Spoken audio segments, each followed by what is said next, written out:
Welcome to another deep dive. Today we'll be journeying through U.S. history, Yeah. and we're talking all the way from its pre-colonial beginnings to the present day. Now, I think many of us picture North America before Columbus as this untouched wilderness, but that's not really accurate, is it? Not at all. Yeah. North America was teeming with indigenous cultures. Right. And we're not just talking about small scattered tribes here. Yeah. These were complex societies with sophisticated trade networks, unique spiritual practices, really impressive ways of adapting to their environments. It really flips the script on how we usually think about pre-colonial America. Yeah. And the Wikipedia excerpts that you sent us have some incredible examples, like the Mississippian culture. They built this mind-blowing city called Cahokia. Oh, yeah, Cahokia. Can you believe that in the 12th century it had a larger population than London? It really challenges our assumptions, doesn't it? Yeah. Cahokia was this marvel of urban planning and social organization with a massive 100-foot-tall mound Yeah. at its center, a testament to their engineering prowess, but also to their social structure. Yeah. What's even more fascinating is that Cahokia actually shared cultural practices with civilizations further south, like the Mayans. Things like class systems, slavery, and even human sacrifice were present in both, which suggests a level of connection and cultural exchange across the Americas that we often overlook. It's amazing to think about how connected these ancient American societies were. Then you have the Anasazi people, who built those incredible cliff dwellings in the Southwest. Some were practically cities carved into sheer rock. Right, Pueblo Bonito in New Mexico. Yeah. It had an astounding 800 rooms. 800. Yeah. These weren't just shelters. These were complex communities with sophisticated agricultural and social systems. Wow. And, of course, we can't forget the affluent tribes of the Pacific Northwest. Their lives were so deeply intertwined with salmon, not just as a source of food, but as this powerful spiritual symbol. Absolutely. And their potlatch tradition, with its intricate ceremonies of gift-giving and status affirmation, really speaks volumes about their social and cultural complexity. Yeah. I mean, these were societies with rich traditions, intricate social structures, Right. a deep connection to the environment. So we have this vibrant tapestry of cultures thriving for centuries. Yeah. Then everything changes. Yep. Europeans arrived. It's a game changer. And it's like this race for land and power. You've got the Spanish, the French, the English, even the Swedes for a bit. What were their motivations for colonizing North America? Well, it varied. Some were purely driven by profit. I mean, the lure of furs and tobacco. Others were seeking religious freedom, fleeing persecution in Europe. And some were just drawn to the adventure, the unknown. But one thing's for sure, their arrival had a profound and often devastating impact on the indigenous populations. The excerpts you shared highlight the contrasting approaches of the early English colonies. Yeah. On the one hand, you have Jamestown, founded in 1607 by the Virginia Company. Right. They were all about profit. And it was a rough start. Disease, conflict with Native Americans, starvation. They barely survived. Yeah. They eventually found their economic footing with tobacco. Yeah. But Jamestown faced so many challenges. They actually transitioned from a privately funded venture to a royal colony under King James III. I mean, remember that brutal attack by the Powhatan Confederacy in 1622? Right. That nearly wiped them out. Yeah. It was a close call. It makes you wonder if those early colonists ever regretted crossing the Atlantic. But then in stark contrast to Jamestown, you have the Puritan settlements in New England. These were folks driven by a very different motivation. Religious freedom. They were determined to build a new society based on their beliefs. Yeah. They faced their own set of challenges, of course. Harsh winters, unfamiliar land, tensions with the Native Americans. But they forged a distinct cultural identity, one focused on self-governance and tight-knit communities. And the Mayflower Compact, signed before they even landed at Plymouth Rock, is this really powerful symbol of that self-governing spirit. It's fascinating how those early differences in motivation, profit versus religious freedom, really shaped the development of those colonies.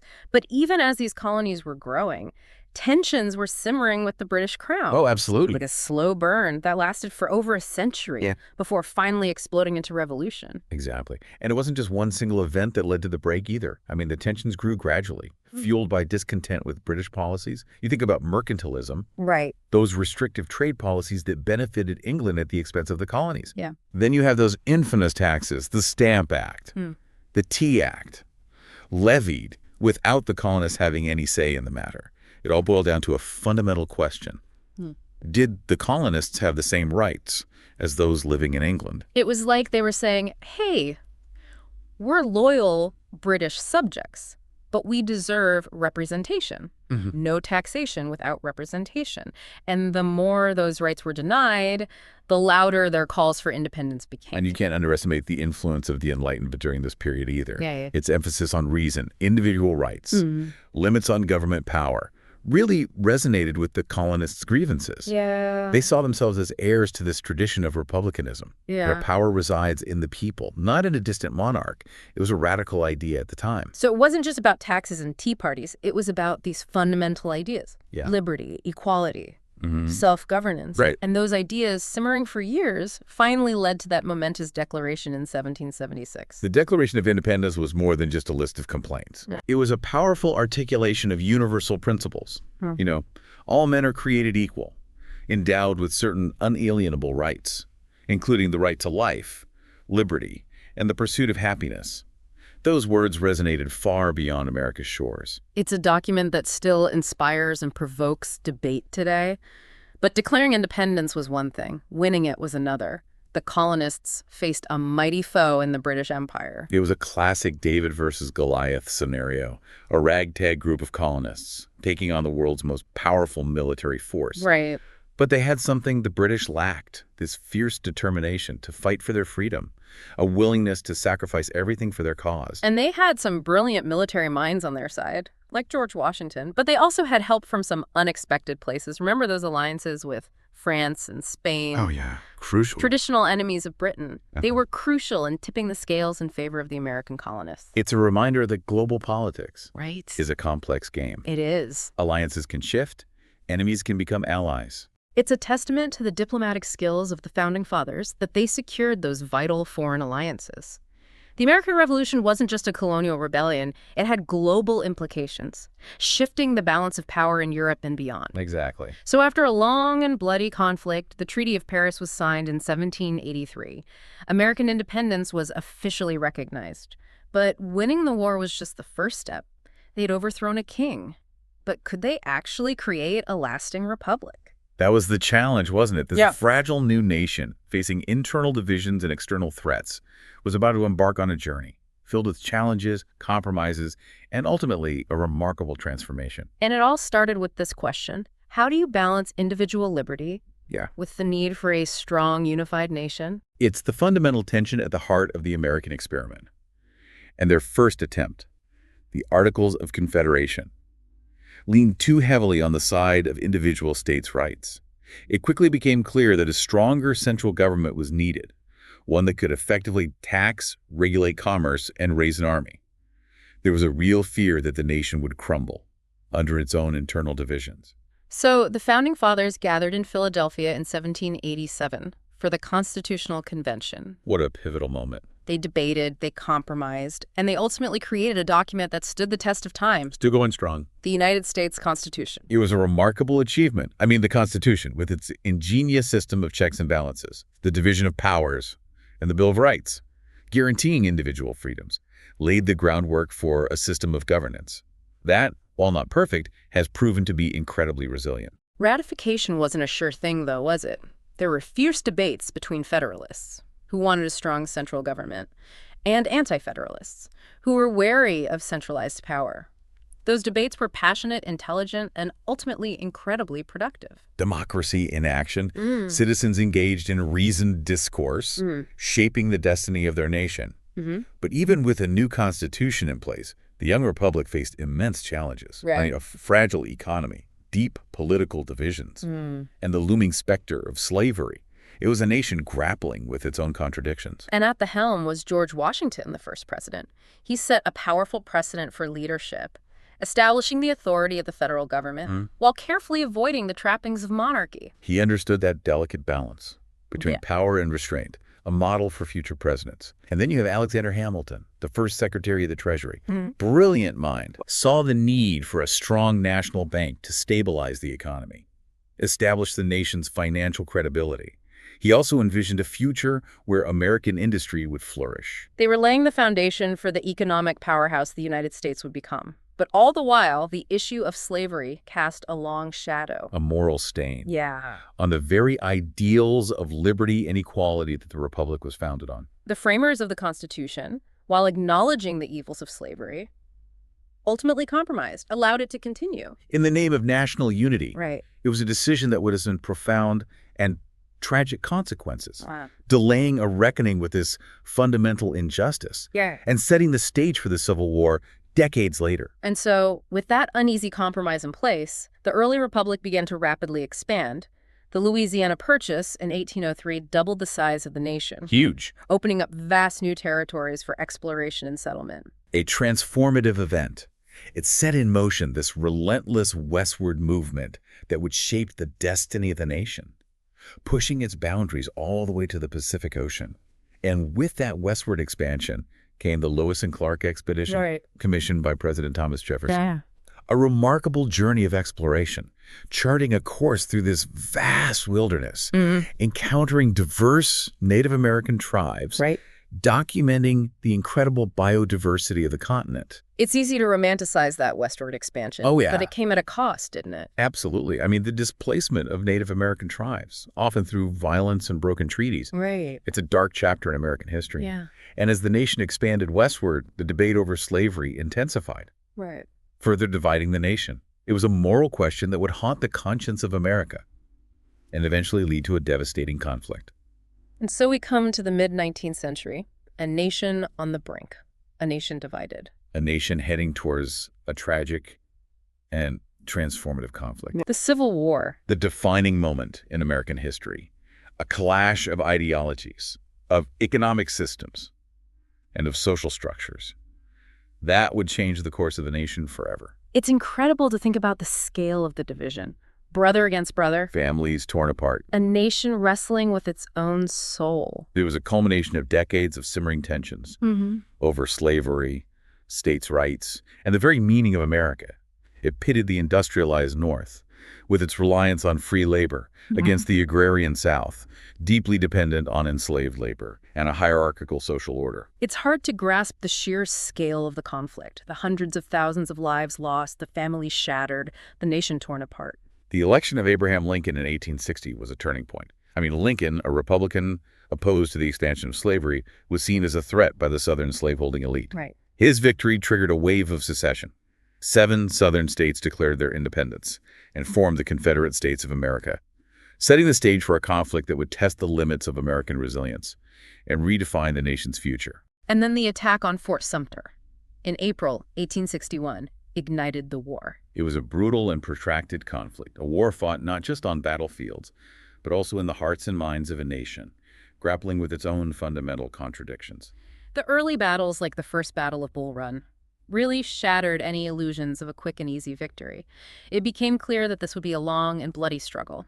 Testing the resolve of both sides, the North had advantage in terms of industrial capacity and manpower, but the South was fighting on familiar ground, defending their homes and their way of life. And they had skilled military leaders, like Robert E. Lee, whose tactical brilliance posed a serious challenge to the Union Army. But Lincoln, as commander-in-chief, proved to be a shrewd strategist as well. He realized that victory would require more than just military might. Lincoln understood that the war was ultimately about the soul of America, about the ideals of liberty and equality upon which the nation was founded. And his Emancipation Proclamation, issued in 1863, was a bold and calculated move. It reframed the war as a fight to end slavery, a fight for human freedom.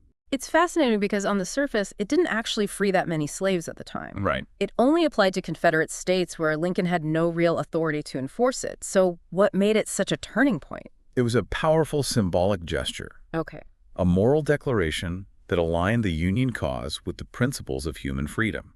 It galvanized support for the war effort, both domestically and internationally, turning the tide of public opinion and making it much harder for European powers to support the Confederacy. It also paved the way for the 13th Amendment, which permanently abolished slavery in the United States. The Emancipation Proclamation, along with the Gettysburg Address, are really enduring testaments to Lincoln's vision and his ability to articulate the deeper meaning of the conflict.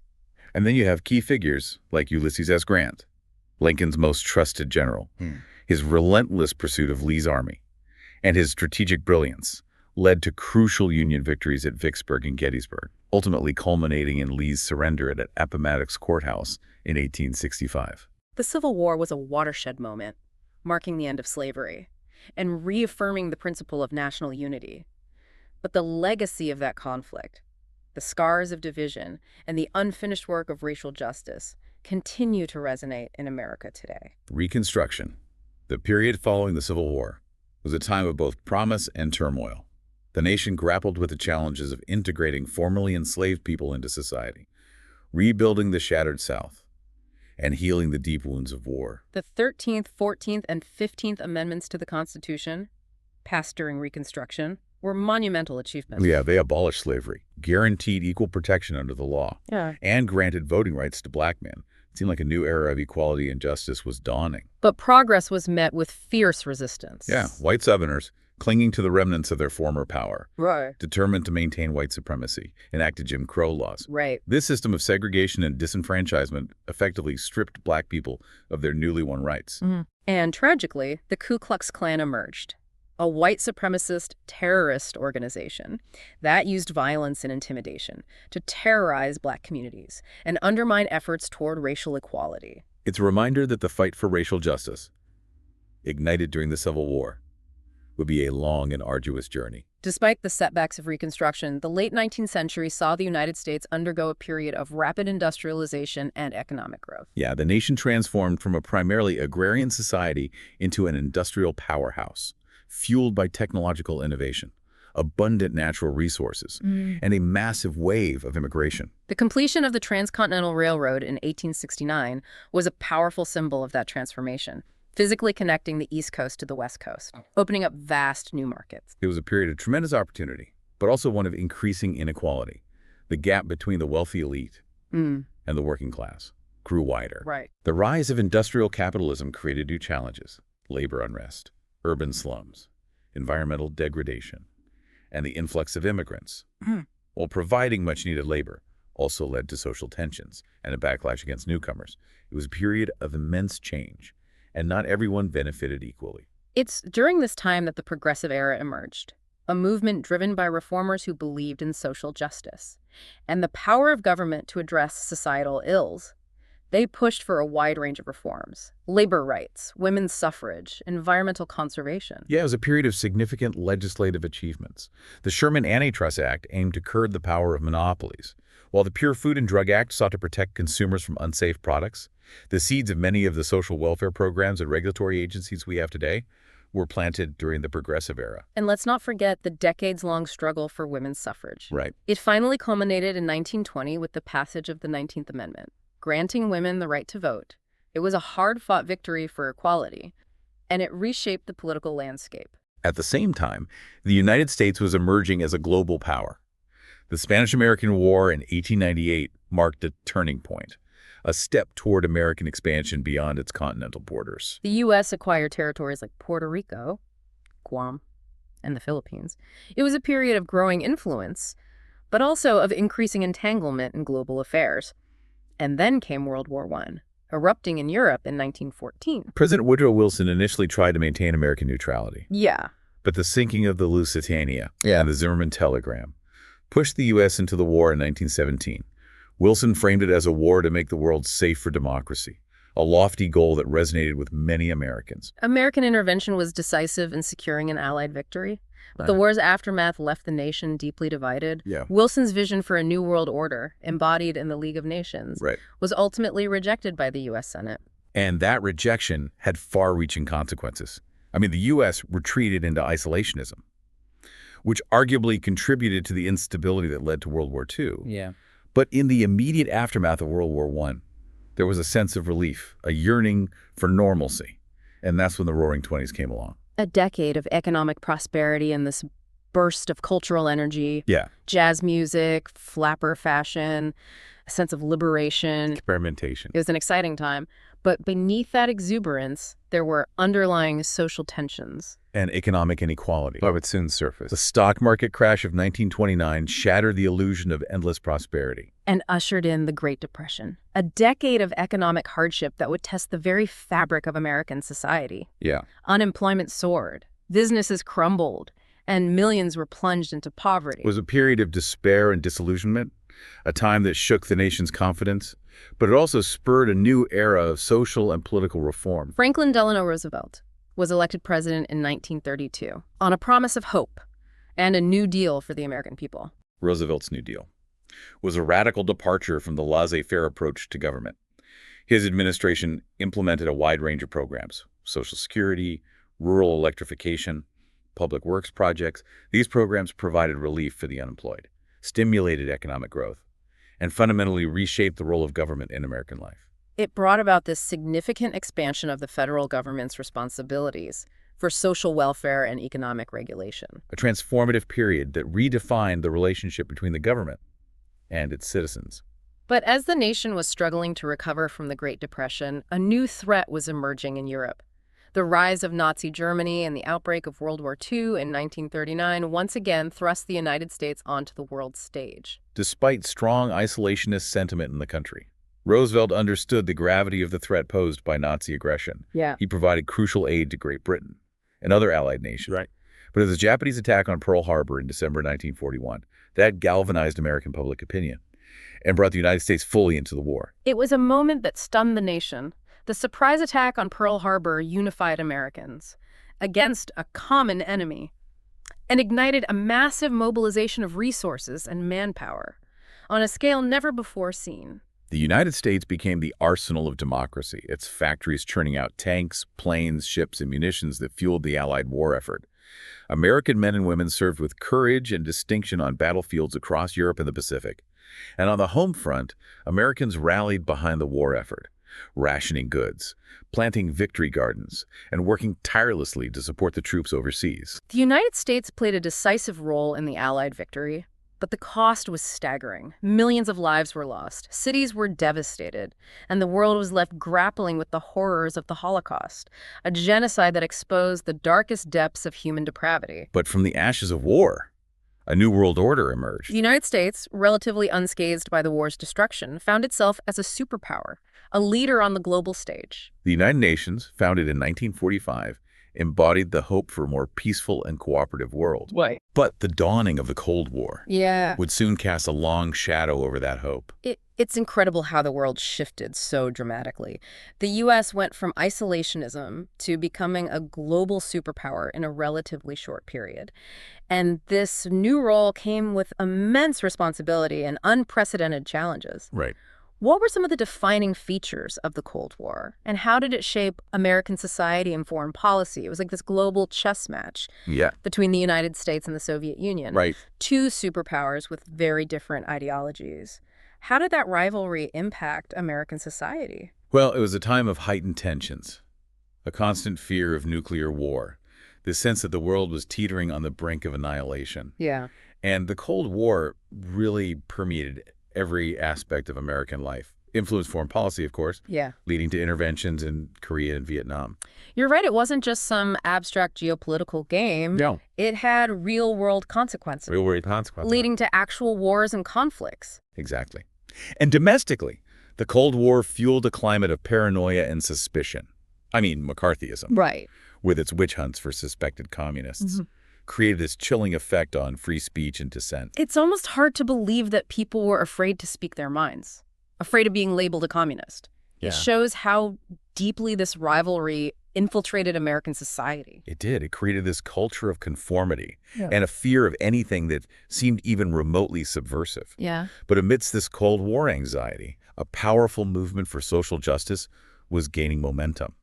The Civil Rights Movement. Led by figures like Martin Luther King Jr., the Civil Rights Movement challenged the nation's deeply ingrained system of racial segregation and discrimination. It was a struggle for equality and dignity, a demand for America to live up to its own ideals. Right. The movement utilized nonviolent resistance to confront the injustices of Jim Crow, demanding equal rights and opportunities for Black Americans. It was a pivotal moment in American history, forcing the nation to confront its own hypocrisy and the legacy of slavery. And it led to some significant victories. Landmark legislation like the Civil Rights Act of 1964 and the Voting Rights Act of 1965, which outlawed discrimination and guaranteed the right to vote for all citizens. Absolutely. Those were transformative achievements. But the fight for racial justice was far from over. I mean, the assassination of Martin Luther King Jr. in 1968, a tragic loss that shook the nation, underscored the persistence of racism and the long road ahead. But the civil rights movement had a ripple effect, inspiring other social movements. The women's rights movement, the gay rights movement, all demanding a more just and equitable society. It's inspiring to see how one movement can spark others, how the fight for one group's rights can ignite this broader struggle for equality. But the 1960s were also a time of deep division, largely due to the Vietnam War. Right, the Vietnam War was a turning point for American foreign policy and a source of immense social and political upheaval. It became increasingly unpopular. As the war dragged on and the death toll mounted, the anti-war movement, fueled by a generation disillusioned with the Cold War consensus, challenged the nation's leaders and demanded an end to the bloodshed. It must have been a difficult time to be an American, grappling with these complex issues, witnessing the nation divided against itself. Yeah. And then on top of the Vietnam War, you have the Watergate scandal in the early 1970s. Nixon's resignation in 1974, the first presidential resignation in American history, further eroded public trust in government. It felt like the nation's institutions were crumbling. Yeah. The 1970s were a turbulent time. The oil crisis. Economic recession, the Iran hostage crisis. It felt like one challenge after another. It seemed like America was losing its grip on global leadership. But amidst the turmoil, there was also this sense of resilience, a determination to adapt and overcome these challenges. And the election of Ronald Reagan in 1980 marked a shift in American politics, this resurgence of conservative ideology, Reagan's America First agenda. Right. His focus on tax cuts, deregulation, a strong military, appealed to many Americans who yearned for a return to traditional values and a sense of national pride. Reagan's presidency was certainly controversial, but he's often credited with restoring a sense of optimism and confidence in America. Yeah, he tapped into this deep-seated desire for stability and strength after a decade of turmoil. And then in 1991, the unthinkable happened. The Cold War ended. Wow. With the collapse of the Soviet Union. It was a seismic shift in global politics. It's hard to believe that a rivalry that dominated the world for decades could just end so abruptly. What was the impact of the Cold War's end on the United States? Well, the U.S. emerged as the sole superpower, a position that brought new opportunities, but also new responsibilities and challenges. Right. The 1990s were a period of relative peace and economic prosperity, fueled by the rise of the internet and the dot-com boom. It seemed like a new era of American dominance had begun. But that sense of security was shattered on September 11th, 2001, with the terrorist attacks on the World Trade Center and the Pentagon. It was a day that changed America forever. Those attacks, a horrific act of violence that claimed nearly 3,000 lives, thrust the United States into a new era of conflict, the War on Terror. Right. A global struggle against terrorism, one that would define the early 21st century and shape American foreign policy for years to come. The War on Terror led to protracted conflicts in Afghanistan and Iraq, wars that strained American resources and tested the limits of American power. And then in 2008, the global financial crisis struck, shaking the foundations of the world economy. It was a reminder that even in a unipolar world, the U.S. was not immune to global forces. Amidst these challenges, the election of Barack Obama in 2008 was a historic moment, the first African-American president. Obama's election was seen by many as a symbol of progress and a testament to America's evolving demographics. His presidency was marked by the passage of the Affordable Care Act, a landmark healthcare reform law, and the end of the Iraq War. But Obama's presidency also coincided with a period of increasing political polarization and social unrest. Yeah. The rise of social media, while connecting people in unprecedented ways, Right. also contributed to the spread of misinformation and the fragmentation of public discourse. Yeah, it felt like the nation was becoming increasingly divided. And then came the election of Donald Trump in 2016, a populist outsider who challenged the political establishment.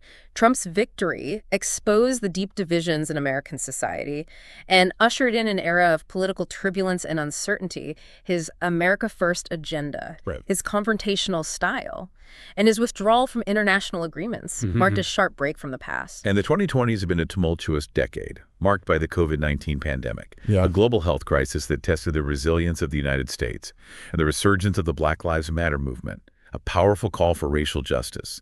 That forced the nation to once again confront its history of systemic racism. The source material you provided ends on a rather unsettling note. Trump, re-elected in 2024, despite being the first president convicted of a crime while in office, has further deepened these divisions. The potential ramifications of his actions and the legal battles that may follow really cast a shadow of uncertainty over America's future. Yeah, it's a cliffhanger ending to our deep dive. So, looking back at this incredible journey through U.S. history, what stands out to you as we look ahead? Well, I think what's striking is the cyclical nature of history, the recurring themes of progress and backlash, of unity and division, of idealism and disillusionment. The United States has faced moments of crisis before, moments when its very survival seemed in doubt. And yet, time and again, it has found a way to adapt, to evolve, to emerge stronger from those crucibles. It's a reminder that history isn't just a collection of dates and events. It's a living story, one that we're all a part of shaping and being shaped by it. It's a story filled with both immense promise and profound flaws, a story that continues to unfold. As we conclude this deep dive, I think the most important takeaway is that history is not just something we read about in textbooks. It's happening all around us right now. The decisions we make today, the choices we face as a nation, will shape the course of history for generations to come. That's a powerful thought to leave our listeners with. Thank you for joining us on this exploration of U.S. history. It's been a fascinating journey, and we hope it sparked your curiosity and given you a deeper understanding of the complex and ever-evolving story of the United States. Until next time, keep those minds curious and engaged, because history is always in the making.